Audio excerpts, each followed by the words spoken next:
Hello friends, कैसे हैं आप लोग। आरआरबी ने एक ऑफिशियल नोटिस डाली है आरआरसी ग्रुप डी 2019 को लेकर। ऑफिशियल नोटिस भी नहीं है, एक कॉरिजेंडम है जहां पर कुछ बदलाव किए गए आरआरसी ग्रुप डी के वैकेंसीज को लेकर, सिलेक्शन प्रोसेस को लेकर। यहाँ पर ये कॉरिजेंडम आप देख सकते हैं और पढ़ना चाहें तो आप पढ़ भी सकते हैं। यहाँ पर बेसिक जानकारी दी गई है ग्रुप डी को लेकर और यहाँ पर ये कॉरिजेंडम के बारे में जानकारी दी गई है। और यहाँ पर देखें कॉरिजेंडम के जो पैरा नंबर 7 है, यहाँ के अमेंडमेंट किए गए, सुधार किए गए। और यहाँ पर देखें जो ऑर्डर है मेरिट बेस्ड पर्सटाइल स्कोर, जो आपका जो मेरिट किसके ऊपर बनेंगे, पर्सटाइल स्कोर के ऊपर बनेंगे, जो मेंशन किया गया है।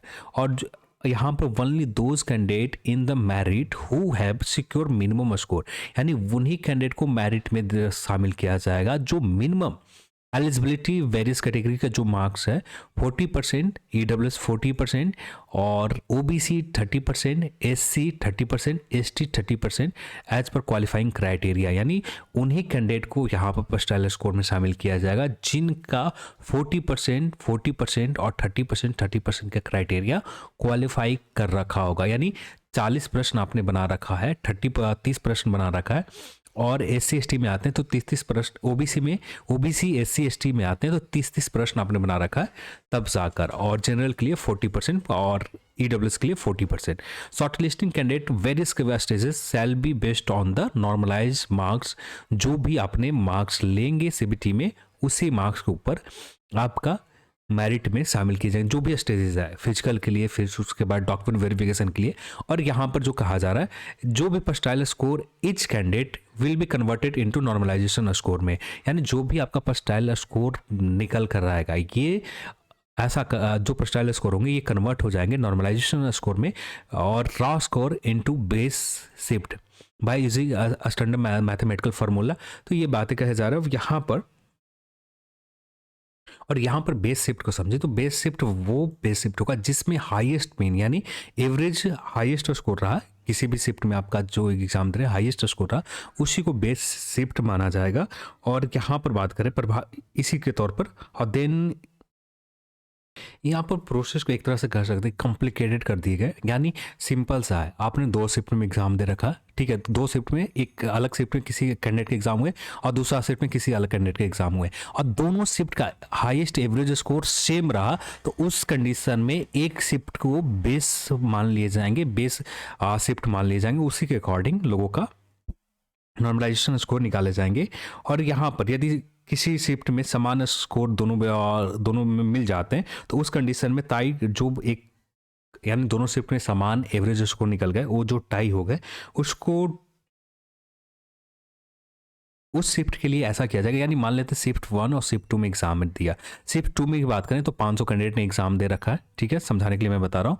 और शिफ्ट 1 में बात करें तो यहाँ पर 550 कैंडिडेट ने एग्जाम दे रखा है, ठीक है, और दोनों का एवरेज स्कोर निकाल कर देखा गया तो यहाँ पर 73 इसका भी एवरेज स्कोर निकल कर आया और 73 इसका भी एवरेज स्कोर निकाल कर आया। तो उस कंडीशन में जो बेस शिफ्ट होंगे, ये बेस शिफ्ट होंगे ये वाला, यानी जिस में कैंडिडेट के नंबर ज्यादा होंगे। और वैसे यदि मान लेते हैं दोनों शिफ्ट में बराबर है, इसमें भी बराबर है इसमें भी बराबर है, तो उस कंडीशन में किसी एक को बेस शिफ्ट मान लिए जाएंगे। तो 2-3 क्राइटेरिया फिक्स किया गया। आप 10वें नंबर पॉइंट को अच्छे से पढ़ेंगे तो बहुत हद तक आपको समझ में आ जाएंगे कि क्या होंगे।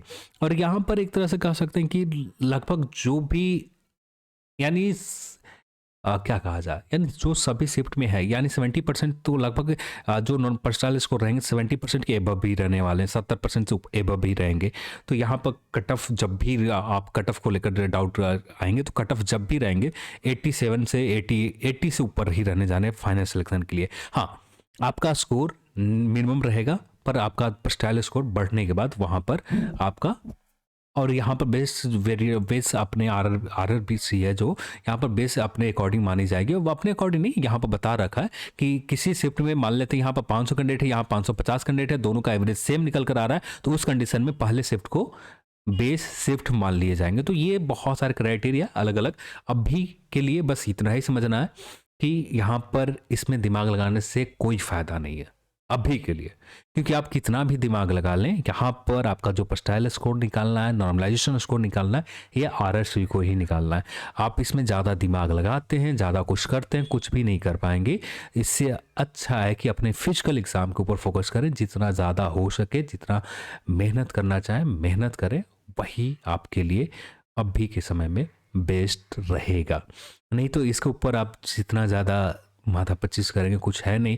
यहाँ पर सीधे तौर पर आपको बताया जा रहा है कि एक बेस शिफ्ट निकाला जाएगा, और बेस शिफ्ट निकालने के फार्मूला भी इन्होंने बता दिया कि हाईएस्ट मीन तभी होंगे, यानी दो शिफ्ट में बराबर बराबर एवरेज स्कोर निकल रहे हैं, तो उस कंडीशन में किसी एक को मान लिया जाएगा, और किसी शिफ्ट में ज़्यादा नंबर है कैंडिडेट का, तो उस शिफ्ट को बेस शिफ्ट माना जाएगा जहां पर कैंडिडेट के नंबर ज़्यादा है। तो ये चीज़ें बताए गए हैं। तो चलिए आज की इस वीडियो में इतना ही, और इस वीडियो को देखने के लिए आप सभी को बहुत बहुत धन्यवाद। जय हिंद।